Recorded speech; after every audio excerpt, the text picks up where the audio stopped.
I'm Wari, aka Kayakura, and welcome to the Wise Arts Cultivation in the Misty Realm. Now, today I'm going to be talking about astral projection and the connection it has to Naruto, with Naruto Sage Mode and Mount Miyaboku. So basically, an astral projection and meditation, like you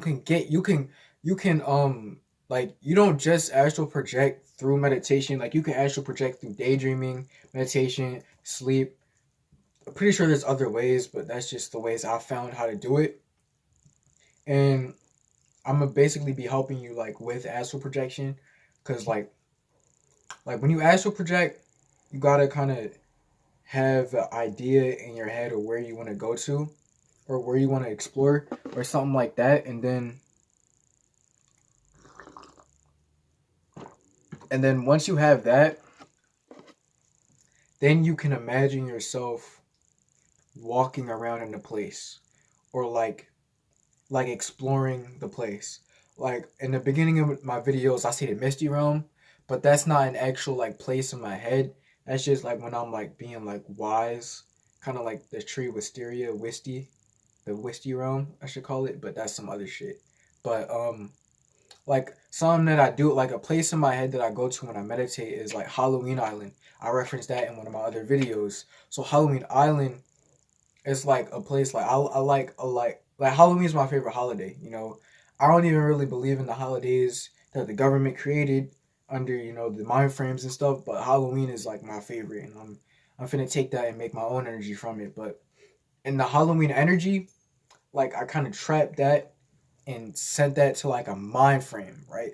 And so anytime I want to astral project, I can astral project myself into that mind frame. Now, that's what I mean by astral projection, not necessarily like meditating. And I mean, you can go outside your body. I'm pretty sure. I don't know.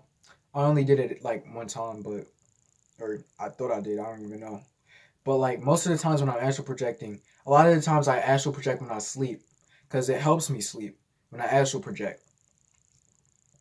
Because like I have to be in like a semi tired state. I can't necessarily be exhausted because I still have to use brain power to think.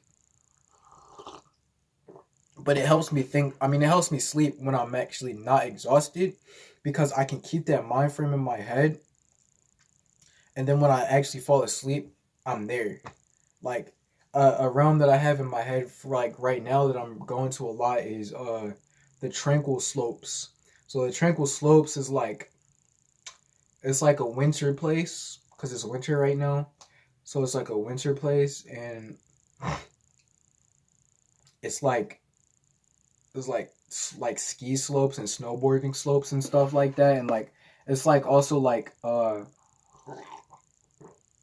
Japanese shrines there and stuff like that. It's an interesting thing that you can do with astral projection, because you can create your own like realms basically in your head that you can go to when you want to feel a certain way.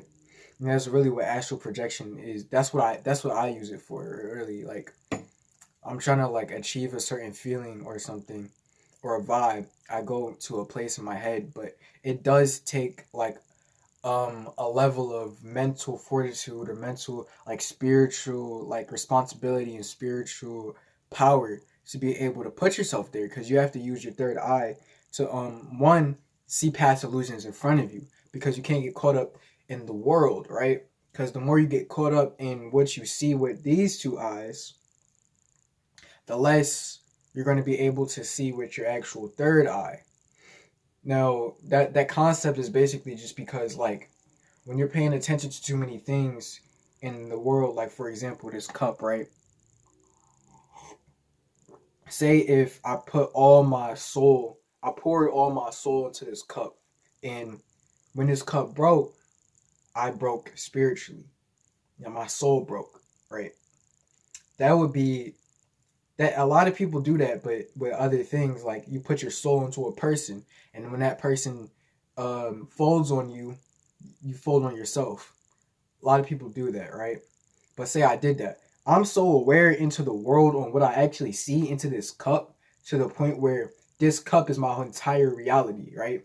So once this cup breaks, I can't even see past that. I can't see that it's just a cup and I can get another cup. No, my world is controlled by this cup, right? So that's basically the concept of seeing past things using your third eye, and not being too aware of things that's in the world that's keeping you like at a low level, and attached to things that you don't necessarily need to be attached to all the time.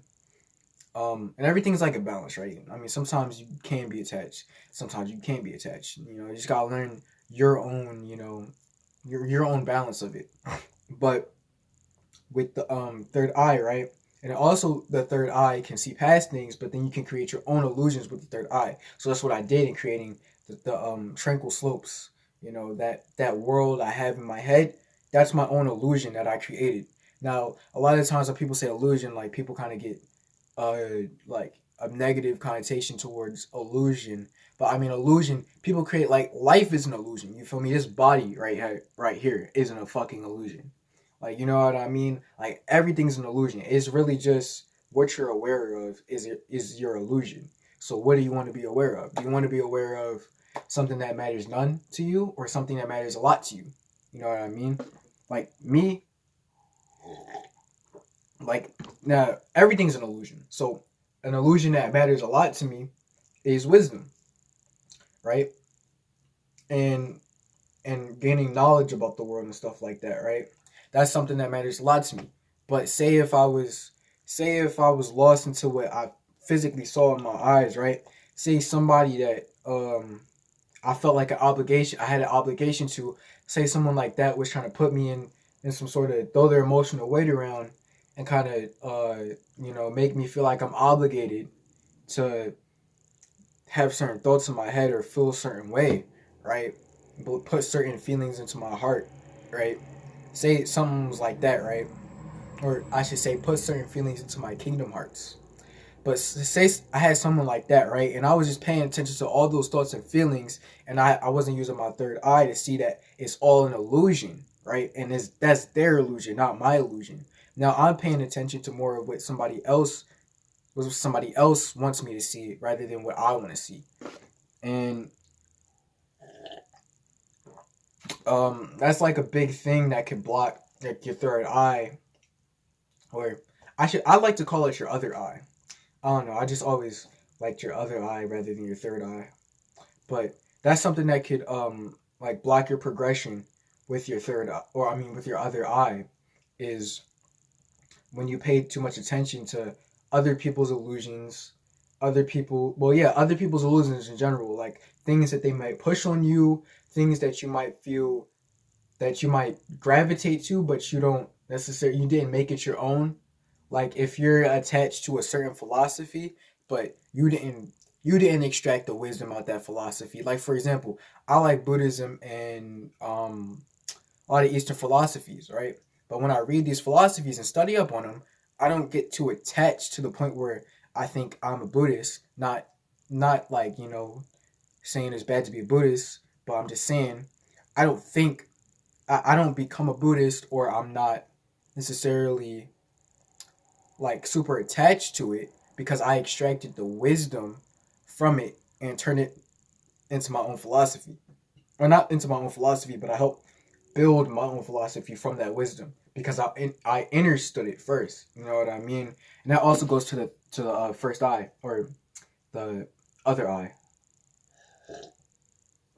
as I like to call it. So it's really just about understanding your own illusions about things, so you can make your life your own illusion, because that's all life is. So whose illusion is it going to be? Somebody else's or yours?